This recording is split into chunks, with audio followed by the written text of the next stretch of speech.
This is quite possibly the wildest thing that I have seen in 2025. Hello, my friend. Perez Hilton here, the queen of all media, the original influencer, and more updates in the sad reality of life as Wendy Williams is currently living it. As I've shared, because her son misappropriated her money, her bank, Wells Fargo, went to court, and the judge back in 2022 put her under a guardianship. She's been in this situation now for almost 3 years, and she's not happy. Her court-appointed guardian, Sabrina, says that Wendy is suffering from dementia. As a result of that, she's currently living in a senior assisted care facility in New York City in the memory care unit. And Wendy describes it as a luxury prison. She needs permission to leave, and she's barely left over the last few months, she has said. Wendy has been taking steps to free herself from this guardianship, and earlier this week, authorities in New York went to her assisted care facility and took her to the hospital after a wellness check was called. Thankfully, now 2 independent authorities, Adult Protective Services and the NYPD, are currently investigating her guardianship. Yay!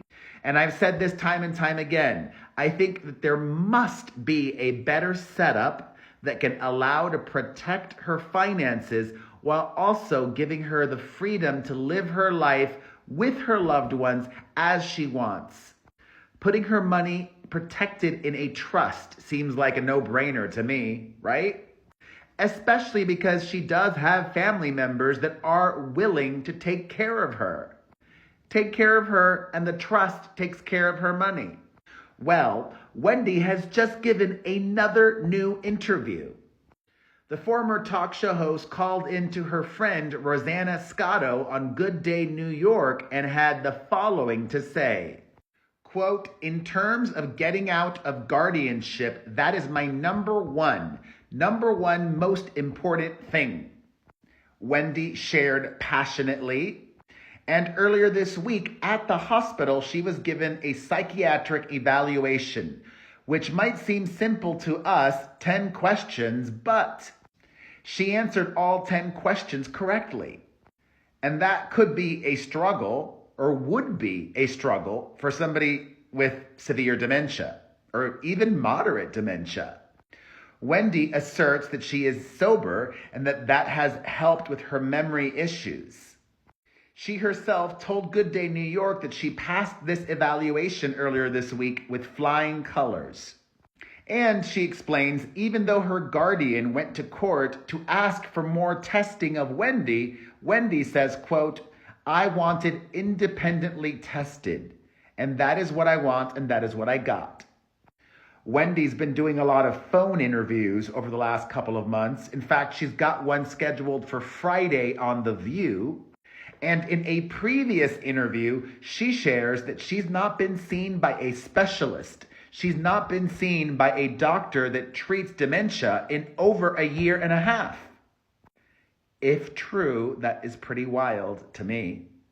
On Good Day New York, Wendy echoed previous sentiments, once again telling Rosanna Scotto that she is not allowed to go outside the assisted living facility.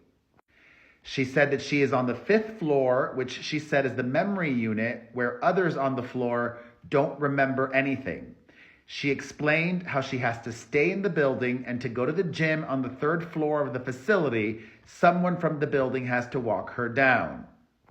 Wendy is not happy. And neither is her guardian. Sabrina has released a very lengthy statement through her lawyer calling lies out that Wendy is spreading and making some bold claims of her own. A lawyer for Wendy's guardian says that the media coverage of her situation is untrue, inaccurate, incomplete, or misleading. The attorney for Wendy's guardian says that Sabrina did not create this guardianship, the judge did. The lawyer goes on to say that Morrissey did not declare Wendy legally incapacitated, as is a matter of court. That is what a judge did last August after she was diagnosed with frontotemporal dementia. In fact, the court said that Wendy is permanently incapacitated. And what's especially troubling and weird about that permanent incapacitation is she has noticeably gotten better. Visibly, audibly, in every sense, her health, her speaking, her memory has improved so much over the last year. That is not what happens with people with dementia. They get progressively worse, not better like Wendy has. The lawyer for Wendy's guardian says that Sabrina Morrissey has not kept Williams from her family. They allege that Wendy can call them and see them whenever she wants. The Guardian notes that Wendy traveled to Florida to visit family twice. However, the judge allegedly turned down the last visit for her birthday and reversed that decision after the recent documentary about her struggles was premiered. So that means public pressure can help Wendy for the better.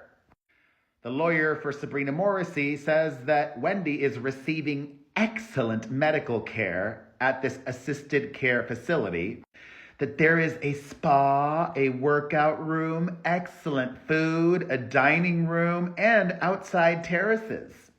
Wendy, however, says that she is often denied access to many of these perks because she can only leave the 5th floor memory unit with permission. The lawyer for Sabrina Morrissey says that Wendy tried to terminate the guardianship last year, but the judge denied it. The Guardian's lawyer says that Wendy is free to try again, and she is doing that. Now, here is the absolute most bonkers thing that her guardian is alleging. The lawyer for Sabrina Morrissey says that she has received one payment of less than $30,000 for services rendered. Since 2022, when that payment was given, the guardian has worked without pay. The lawyer for her guardian says only the court will determine how much and when Miss Morrissey is paid for her services rendered. I mean, on one hand, I would like to believe that they're not lying. Something like that could be verified or debunked quickly and easily, legally in court, and subpoenaing her bank statements for the guardian. But how does that make sense? Why on earth would this woman, who is a professional guardian and is currently overseeing more than 20 cases, that's right, Sabrina Morrissey is currently the guardian of more than 20 people, why would she work for free? She claims that she's been working for free since 2022 after she received that one-time payment of $30,000. This makes no sense to me. Does it make sense to you? Finally, the lawyer for her guardian says, quote, false statements about Miss Williams, her condition, and the guardianship harm Miss Williams and her interests and undermine protection created by the court for her health and welfare. Well, you know what? Maybe the guardian isn't the problem. It's the judge. We need to keep the pressure up. That judge has got to go. And so does Wendy. She's got to go. Free Wendy, I say. What do you think? Thoughts on the situation in general? Thoughts on what we've discussed in this video? Let's get into it all in the comment section. And as always, thank you for your support. You're amazing. I love you.